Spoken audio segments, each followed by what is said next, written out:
அனைத்து தமிழ் உறவுகளுக்கும் அன்பு வணக்கங்கள். இது உங்கள் நெற்றிக்கண், நான் உங்கள் மகிழன்.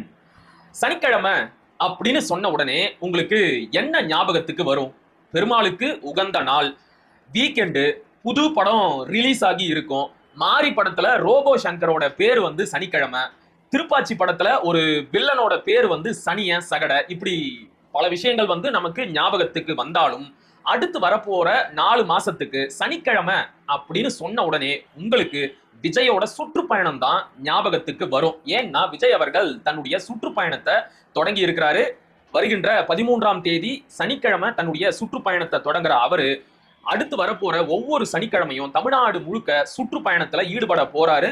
இந்த சுற்றுப்பயணத்தை பத்தியும் இந்த சுற்றுப்பயணத்துல குறிப்பா அவரு எதை பத்தி எல்லாம் பேச போறாரு அப்படின்னு நமக்கு சில தகவல்கள் கிடைச்சிருக்கு. அதை பத்தி தான் இந்த காணொளியில விரிவா பேச போறோம். வாங்க பேசலாம். வருகின்ற 13ஆம் தேதி சனிக்கிழமை விஜய் அவர்கள் தன்னுடைய தேர்தல் சுற்றுப்பயணத்தை தொடங்க போறாரு. அன்று தொடங்கி அடுத்து வரப்போற 3 மாதத்திற்கும் ஒவ்வொரு சனிக்கிழமையும் ஒரு நாளைக்கு 3 ஊர் என்ற விதத்துல விஜய் அவர்கள் தன்னுடைய தேர்தல் சுற்றுப்பயணத்தை திட்டமிட்டு இருக்கிறாரு. 13ஆம் தேதி திருச்சியில தொடங்குற அவருடைய தேர்தல் சுற்றுப்பயணம் டிசம்பர் 20ஆம் தேதி மதுரையில முடிவடையுது.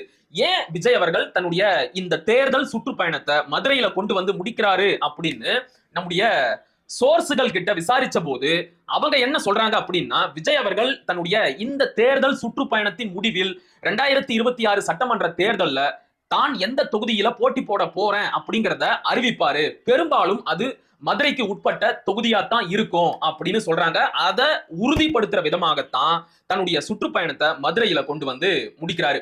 இந்த கேலி கிண்டல் இதையெல்லாம் கொஞ்சம் ஒதுக்கி வச்சுட்டு ஆக்கப்பூர்வமான விமர்சனங்களையே முன்வைக்கலாம் அப்படின்னு இருக்கிறேன். தாவேகா தோழர்களும் தாராளமா இந்த காணொலியை பார்க்கலாம். இப்ப விஜய் அவர்களை நாம கட்டாயம் பாராட்டியே ஆகணும். ஏன் அப்படின்னா அவரு தன்னுடைய கம்ஃபர்ட் ஜோனை விட்டு வெளியில வராரு.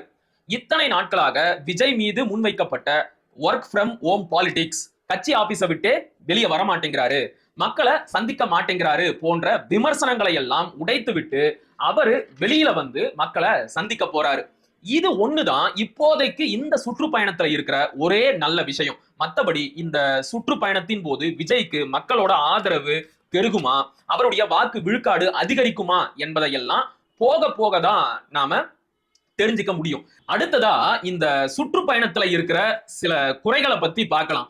வாரத்துக்கு ஒரு நாள் மக்களை சந்திச்சா போதுமா அப்படின்னு கேட்டா நிச்சயமா போதாது. ஏன் அப்படின்னா politics is a serious business அப்படின்னு சொல்லுவாங்க.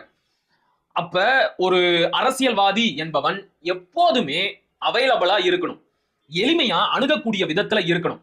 ரெண்டாவது ரொம்ப அட்டென்ஷனா ரொம்ப கவனமா இருக்கணும், உன்னிப்போட தன்னை சுத்தி நடக்கிற எல்லா விஷயத்தையும் கவனிச்சுக்கிட்டே இருக்கணும். ஒரு வருஷத்துக்கு 365 நாளும், ஒரு வாரத்துக்கு 7 நாளும், ஒரு நாளைக்கு 24 மணி நேரமும் ஒரு அரசியல்வாதி இப்படிதான் இருக்கணும். அட்டென்ஷனா இருக்கணும், ஈஸி அவைலபிளா இருக்கணும். ஏன்னா எப்ப என்ன பிரச்சனை வரும் அப்படின்னே தெரியாது, யாரு எப்ப காலை வாருவாங்க அப்படின்னும் தெரியாது. அதனால தான் ஒரு அரசியல்வாதி எப்போதுமே ரொம்ப கவனமா விழிப்போட இருக்கணும். அதே நேரத்துல மக்களால் எளிமையாக அணுகக்கூடிய விதத்துல இருக்கணும். இப்ப அரசியல்ல எப்பவுமே அதிகாரத்தை பிடிக்கிறத விட கிடைச்ச அதிகாரத்தை தக்க வச்சுக்கிறது தான் ரொம்ப சிரமமான ஒரு விஷயம். கண் எதிர்க்க பாக்குறோம் ஐயா எடப்பாடி பழனிசாமி என்ன பாடுபடுறாரு அப்படிங்கறதையெல்லாம் தினம் தினம் நாம பார்த்துக்கிட்டு தான் இருக்கிறோம். பல கட்ட போராட்டங்களுக்கு பிறகு எடப்பாடி பழனிசாமி அதிமுகவோட பொதுச் செயலாளர் என்ற பதவியை அடைஞ்சிருந்தாலும் அந்த பதவியில இருந்து அவரை அப்புறப்படுத்துறதுக்காக எத்தனை பேர் எவ்வளவு சதித்திட்டங்களை தீட்டிக்கிட்டே இருக்கிறாங்க என்பதை எல்லாம் மக்கள் பார்த்துக்கிட்டு தான் இருக்கிறாங்க. அதனால தான் சொல்லுவாங்க அரசியல்ல அரசியல்வாதி எப்போதுமே அட்டென்ஷனா இருக்கணும், ஆக்டிவா இருக்கணும், அவைலபிளாகவும் இருக்கணும். அப்படி இருக்கும்போது வாரத்துக்கு ஒரு நாள் மட்டுமே நான் மக்களை சந்திப்பேன் என்று சொல்வது மிகப்பெரிய ஒரு குறையாத்தான் பார்க்கப்படுது. இதை விட்டா விஜய் அவர்களுக்கும் வேற வழி இல்ல. சில விமர்சனங்கள் கசப்பாகவே இருந்தாலும் அதை ஏத்துக்கிட்டு தான் ஆகணும். இப்ப தினம் தினம் மக்களை சந்திக்கும் அளவிற்கு விஜய் அவர்களுக்கு போதிய அரசியல் அனுபவமோ அரசியல் அறிவோ பேச்சாற்றலோ இல்ல. விஜய் அவர்களோட பேச்சுக்கள் முழுக்க முழுக்க ஸ்கிரிப்டடு. யாரோ எழுதி கொடுக்கிற வசனங்களை டயலாக் பேப்பரை அப்படியே மனப்பாடம் பண்ணிட்டு அவர் மேடையில ஒப்பிக்கிறாரு. விஜய் அவர்களாகவே சுயமாக சிந்தித்து எதையுமே பேசுறது கிடையாது, இதுவரைக்கும் பேசினதும் கிடையாது. அதனால தான் விஜய் அவர்கள் இதுவரைக்கும் கட்சி தொடங்கி 2 ஆண்டுகள் ஆக போகுது, இதுவரைக்கும் ஒரு பத்திரிகையாளர் சந்திப்ப கூட நடத்தல. மக்கள் நீங்களே யோசிச்சு பாருங்க. விஜய் அவர்கள் தன்னுடைய திரைப்படங்களான மெர்சல், கத்தி போன்ற படங்களின் இறுதி காட்சியில பத்திரிகையாளர்களை சந்திச்சு ரொம்ப ஆவேசமா பேசுவாரு. திரைப்படத்துல நடக்கிற இந்த விஷயம் ஏன் நிஜ வாழ்க்கையில நடக்கிறது இல்ல, ஏன் நடக்க மாட்டேங்குது அப்படின்னா, திரைப்படத்துல எல்லாமே ஸ்கிரிப்டட். வசனகர்த்தா எழுதி கொடுக்கிற வசனங்களை அப்படியே மனப்பாடம் பண்ணிட்டு ஆக்ஷனோட இவரு டெலிவரி பண்ணுவாரு. இவரா எதையுமே சிந்திச்சு படத்துல பேசுறது கிடையாது. ஏதாச்சும் தப்பாச்சுன்னு வைங்க, ரீடேக் கூட போலாம், எடிட்டிங்ல கட் பண்ணி தூக்கிடலாம். ஆனா நிஜ வாழ்க்கையில ரீடேக் போக முடியாது, எடிட்டிங் செய்ய முடியாது. அதனால தான் விஜய் அவர்கள் இன்னைக்கு வரைக்கும் ஒரு பத்திரிகையாளர் சந்திப்ப கூட நடத்தல, அடிக்கடியும் மக்களை சந்திச்சு பேசல. விஜய் அவர்களுக்கு இப்ப இருக்கிற ஒரே மூலதனம் என்ன தெரியுமா? அவருடைய ஃபேஸ் வேல்யூ, உச்ச நட்சத்திரம் என்கின்ற பிம்பம் தான். அந்த பிம்பத்தை முன் வச்சுதான் மக்களை அணுகிறாரு. மக்களை அடிக்கடி சந்திச்சா அந்த ஃபேஸ் வேல்யூ, உச்ச நட்சத்திரம் என்கின்ற பிம்பம் உடைஞ்சு போயிடும். உண்மைதானே? ஒரு விஷயத்த அடிக்கடி பார்த்துக்கிட்டே இருந்தா அது மேல நமக்கு சலிப்பு வந்துடும். ஒரு படத்தை, ஒரு பாட்டை அடிக்கடி பார்த்துக்கிட்டே இருந்தாலோ, அடிக்கடி கேட்டுக்கிட்டே இருந்தாலோ அதன் மீது நமக்கு சலிப்பு வந்துடும், போர் அடிச்சிடும். மறுபடியும் அந்த பாட்டை கேட்கணும் அப்படிங்கிற இன்ட்ரெஸ்ட் நமக்கு பழைய மாதிரி வரவே வராது. இப்ப வெள்ளிக்கிழமை ஒரு படம் வெளியாகுது, அந்த படத்தை பார்த்தே ஆகணும் அப்படின்னு நமக்குள்ள ஒரு இன்ட்ரெஸ்ட் வருது இல்ல, அதே மாதிரி தான் சனிக்கிழமையானா விஜய் வருவாரு அப்படிங்கிற அந்த ஆர்வம் மக்களுக்கு அதிகமாகும். அப்பதான் மக்கள் அதிகமான எண்ணிக்கையில தன்னை வந்து பார்ப்பாங்க என்ற தெளிவான திட்டமிடலோட தன்னுடைய சுற்றுப்பயணத்தை வாரத்துக்கு ஒரு நாள் மட்டுமே அப்படிங்கிற விதத்துல திட்டமிட்டு முடிச்சிருக்கிறாரு. இன்னொரு செய்தியையும் நாம சேர்த்து பார்க்கணும். அது என்ன அப்படின்னா, ஒரு சனிக்கிழமைக்கும் இன்னொரு சனிக்கிழமைக்கும் இடைப்பட்ட இந்த நேரத்துல அவரு ஸ்கிரிப்டை மனப்பாடம் பண்ண வேண்டியது இருக்கு. விஜய் அவர்கள் ஒரு நாளைக்கு 3 ஊர்ல பேச போறாரு. ஒரு ஊருக்கு 15 நிமிஷம் அப்படின்னு வச்சா கூட குறைஞ்சது ஒரு நாளைக்கு 45 நிமிஷம் பேசியே ஆகணும். ஒவ்வொரு இடத்துலையும் புதுசா எதையாச்சும் பேசியே ஆகணும்.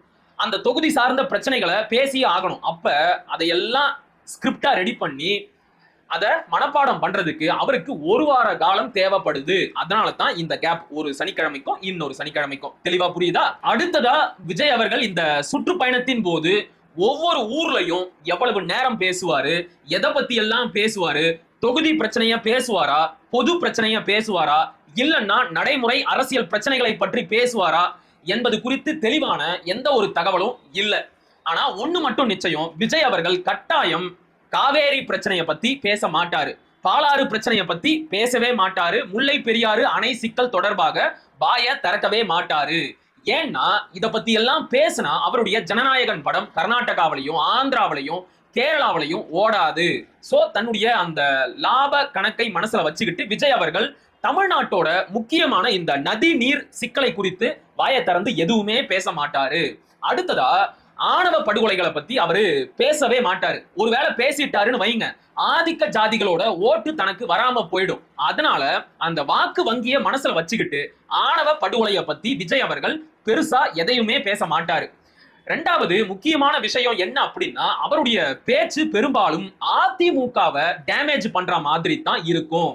அதிமுகவை டேமேஜ் பண்ணி அதிமுகவோட வாக்குகளை தன்னை நோக்கி ஈர்க்கின்ற விதமாகத்தான் விஜய் அவர்களோட பேச்சு அமைஞ்சிருக்கும்.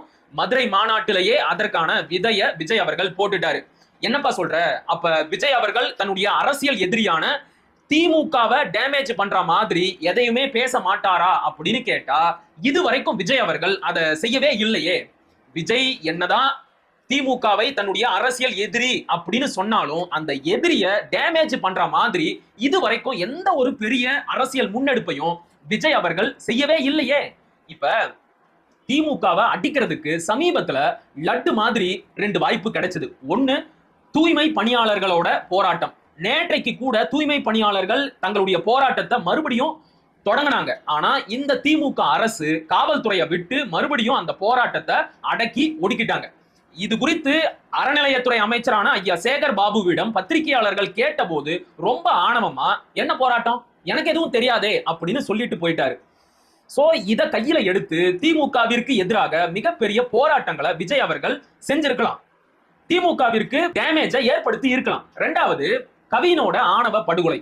அந்த ஆணவ படுகொலைக்கு எதிராக தனி சிறப்பு சட்டம் இயற்றாத திமுக இதை முன் வச்சு திமுகவோட ஜாதி அரசியலை மக்கள் மத்தியில அம்பலப்படுத்தி இருக்கலாம். ஆனா இந்த ரெண்டு விஷயத்தையுமே விஜய் அவர்கள் செய்யவே இல்லை. அவரும் கூட திமுக மாதிரியே இந்த ஆணவ படுகொலைய கண்டிக்காம அமைதியா கடந்து வந்துட்டார். ஆக மக்கள் நீங்களே சிந்திச்சு பாருங்க, என்னதான் விஜய் அவர்கள் திமுகவை தன்னுடைய அரசியல் எதிரி என்று அறிவித்திருந்தாலும் அந்த எதிரிய அடிக்கிறதுக்கு லம்பா 2 வாய்ப்பு கிடைச்சும் கூட விஜய் அவர்கள் அதை பயன்படுத்திக்க மறுக்கிறாரு. ஏன்னா அங்கதான் பி டீம் அரசியல் வருது. எனக்கு பெருசா இந்த பி டீம் அரசியல்ல உடன்பாடு இல்ல அப்படின்னாலும் வேற வழியே இல்ல, விஜய் விஷயத்துல இத சொல்லிதான் ஆகணும். விஜய் அவர்கள் திமுகவோட பி டீமாகத்தான் செயல்படுறாரு. திமுகவிற்கு எந்த ஒரு பாதிப்பையும் ஏற்படுத்தாம திமுகவை யார் யாரெல்லாம் எதிர்த்து நிக்கிறாங்களோ அவங்களுக்கு தான் விஜய் மிகப்பெரிய த்ரெட்டா இருக்கிறாரு. அவங்களைத்தான் பெரிய அளவிற்கு டேமேஜ் பண்றாரு. இன்னொரு விஷயம், விஜய் அவர்கள் தன்னுடைய சித்தாந்த எதிரியாக பாஜகவை சொல்றாரு. அந்த பாஜக திருப்பரங்குன்றம் மலையை இஸ்லாமியர்கள் சிக்கந்தர் மலையாக மாற்ற முயற்சிக்கிறார்கள் என்று ஒரு கட்டுக்கதைய பொய்ய பரப்பி மத கலவரத்தை ஏற்படுத்த முயற்சி பண்ணாங்க. விஜய் அவர்கள் இந்த விஷயத்துல இதுவரைக்கும் வாயை திறந்து பேசவே இல்லை. பாஜகவோட இந்த மத வெறி செயலை கண்டிக்கவே இல்லை. அந்த திருப்பரங்குன்றம் மலை அமைந்திருக்கின்ற மதுரையில ஒரு மிகப்பெரிய மாநாட்டை நடத்தினாரு. அந்த மாநாட்டுல கூட பாஜகவோட இந்த இந்துத்துவ செயலை விஜய் அவர்கள் கண்டித்து எதுவுமே பேசல. அப்ப ஒரு பக்கம் திமுகவை தன்னுடைய அரசியல் எதிரி அப்படிங்கிறாரு, அந்த அரசியல் எதிரியை அடிக்கிறதுக்கு வாய்ப்பு கிடைச்சாலும் பயன்படுத்திக்க மாட்டேங்கிறாரு. இன்னொரு பக்கம் பாஜகவை தன்னுடைய சித்தாந்த எதிரி அப்படின்னு சொல்றாரு. அந்த சித்தாந்த எதிரி இங்க ஒரு மத கலவரத்தை ஏற்படுத்த முயற்சி பண்ணாலும் அதுக்கு எதிராக எதுவுமே பேச மாட்டேங்கிறாரு, கண்டிக்க மாட்டேங்கிறாரு. அப்ப விஜய் எல்லாவற்றையுமே வெறும் வெற்று வார்த்தைகளாக மட்டும்தான் பேசிக்கிட்டு இருக்கிறாரே ஒழிய உளப்பூர்வமாக அவர் எதையுமே பேசல, செய்யல. இன்னொரு பக்கம் திமுகவிற்கு விஜய் மிகப்பெரிய சொத்து. 2 விஷயத்துல விஜய் மாதிரியான ஆட்கள் திமுகவிற்கு தேவைப்படுறாங்க. அதனால திமுகவும் திட்டமிட்டு விஜயத்தான் ஒரு எதிரியா கட்டமைக்க முயற்சி பண்ணுவாங்க. திமுகவிற்கு 2 விஷயத்துல விஜய் அவர்கள் முக்கியமான தேவை, முக்கியமான சொத்து அப்படின்னு சொன்னல, அது என்னென்ன தெரியுமா? திமுக தன்னுடைய எதிர்ப்பு வாக்குகள் ஒரே இடத்துல போய் சேர்ந்துடாம அது பல முனைகள்ல சிதறணும் அப்படின்னு எதிர்பார்க்குது. அந்த வேலைய விஜய் தெளிவா செய்கிறாரு. இந்த விதத்துல திமுகவிற்கு விஜய் மிகப்பெரிய சொத்து.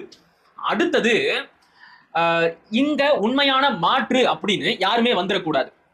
ஒரு போலி மாற்று தான் திமுகவிற்கு தேவை. அப்பதான் அவங்க தொடர்ந்து மக்களை ஏமாற்றி ஆட்சி அதிகாரத்துல இருக்க முடியும். தமிழ்நாட்டு மக்கள், தமிழ் இளைஞர்கள் ஏதாச்சும் ஒரு போதையில இருந்துகிட்டே இருக்கணும். அது மது போதையா இருக்கலாம், கஞ்சா போதையா இருக்கலாம், மெத்து போதையா இருக்கலாம், இல்லைன்னா திரை மயக்கமா கூட இருக்கலாம்.